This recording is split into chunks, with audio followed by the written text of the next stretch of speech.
مسلک ہر مسلک کے پیچھے نماز پڑھ سکتا ہے, لیکن یہ ضروری ہے کہ امام مسلمان ہو. سمجھ رہے ہو؟ اگر کوئی دیوبندی امام ہے جو شرک کرتا ہے تو اس کے پیچھے نماز جائز نہیں ہے. کوئی اہل حدیث امام ہے جو شرک کرتا ہے تو اہل حدیث یہ نہیں کہ اہل حدیث کے پیچھے نماز نہیں ہوتی, اس اہل حدیث کے پیچھے نماز نہیں ہوگی. اگر کوئی بریلوی مکتبہ فکر سے ہے اور امام شرک کرتا ہے تو اس کے پیچھے بھی نماز نہیں ہوگی. اس لیے نہیں کہ بریلویوں کے پیچھے نماز نہیں ہوتی, بلکہ اس لیے کہ وہ اسپیسیفک وہ جو امام ہے وہ کیا کر رہا ہے, شرک کر رہا ہے. تو شیعہ ہو, دیوبندی ہو, بریلوی ہو, اہل حدیث ہو, جو بھی مکاتب فکر مارکیٹ میں ہول سیل کے حساب سے چل رہے ہیں, اور 25-30 اور مکاتب فکر ہیں, تو ہر مکتبہ فکر کی نماز ہر مکتبہ فکر کے پیچھے ہو جاتی ہے.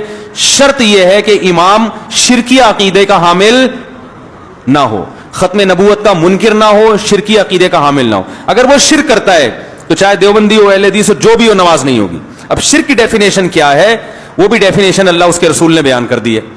لوگ کہتے ہیں علماء فتوے دیتے ہیں اس کے پیچھے اس کی نماز نہیں ہوتی, اس کے پیچھے اس کی نماز نہیں ہوتی, فرقوارید پھیلا رہے ہیں. او بھائی جان, اسلام تو ضروری ہے نا.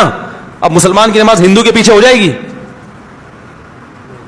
تو اسی طرح مشرک کے پیچھے بھی نہیں ہوگی, چاہے کسی مکتبہ فکر سے ہو.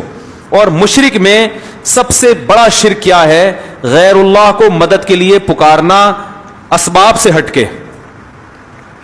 سمجھ رہے ہو؟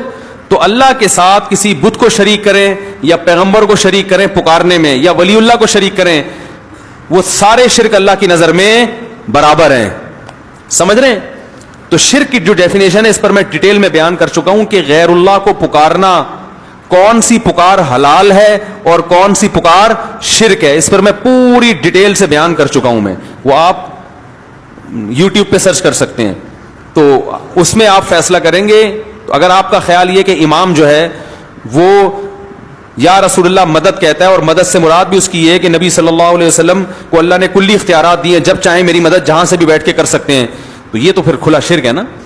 تو اگر امام کا یہ عقیدہ ہے, یا اپنے پیر و مرشد کے بارے میں عقیدہ ہے کہ وہ قبر میں جہاں سے جائیں جس کی چاہے مدد کر سکتے ہیں, تو ایسا امام چاہے دیوبندی ہو, چاہے اہل حدیث ہو, چاہے شیعہ ہو, چاہے بریلوی ہو, چاہے بالکل کسی مسلک کو نہ مانتا ہو, کچھ بھی ہو, تو وہ مسلمان نہیں ہے, باقی جو بھی ہے, ٹھیک ہے نا.